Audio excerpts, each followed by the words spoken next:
மட்டன்ல எவ்வளோ difference of variety நம்ம சாப்பிட்ருப்போம். ஆனா, வெங்காயம், தக்காளி வதக்கி, மட்டன அது மேல அப்படியே உதுத்து விட்டு பெரட்டி, தூளா கட் பண்ண கொத்தமல்லிய ஒரு கை அப்படியே தூவி விட்டு, அப்படி எடுத்து சாப்பிட்டு பாருங்க. அடடா! அவ்ளோ சூப்பரா இருக்குங்க. மட்டன் கீமா தொக்கு எப்படி செய்றதுன்னு பார்க்கலாமா?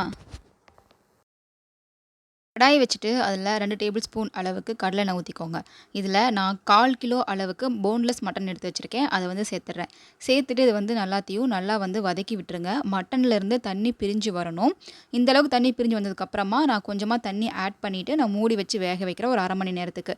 இது நல்லா வெந்ததுக்கப்புறமா அது மிக்ஸர் ஜார்ல சேர்த்துட்டு பொடியா அரைச்சிட்டு வந்துருங்க.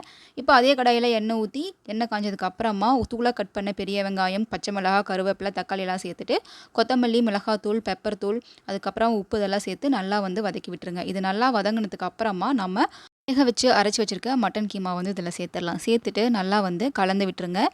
இது ஆல்ரெடி மட்டன் வந்து வெந்திருக்கு. நம்ம இந்த மசாலா வந்து உள்ளே இறங்குறதுக்காக இந்த அளவுக்கு நல்லா கொத்தி விட்டுட்டு ஒரு 3/4 டம்ளர் அளவுக்கு தண்ணி ஊற்றி அடுப்பை மீடியம் ஃப்ளேமில் வச்சுட்டு மூடி ஒன்று வச்சு நல்லா மூடி வச்சிட போகிறோம். இது வந்து இட்லி, தோசை, சப்பாத்தி எது கூட வேணால் வச்சு சாப்பிட்லாம். இல்லைனா வெறும் இதாவே சாப்பிட்லாம். அவ்வளோ சூப்பராக இருக்கும். கண்டிப்பாக அதை வந்து ட்ரை பண்ணி பாருங்கள். செம்ம ஒர்த்தான டேஸ்ட்டு. எந்த அளவுக்கு டைம் எடுக்குதோ அந்த அளவுக்கு நல்லா டேஸ்ட்டாக இருக்கும். தண்ணி நல்லா ட்ரை ஆனதுக்கப்புறமா தூளா கட் பண்ண கொத்தமல்லி தழையை தூவி வந்து இறக்கிருங்க. நல்லா கிளறிட்டு அவ்வளோதான், நல்லா சூப்பரான டேஸ்டியான மட்டன் கீமா தொக்கு வந்து ரெடி ஆயிடுச்சு.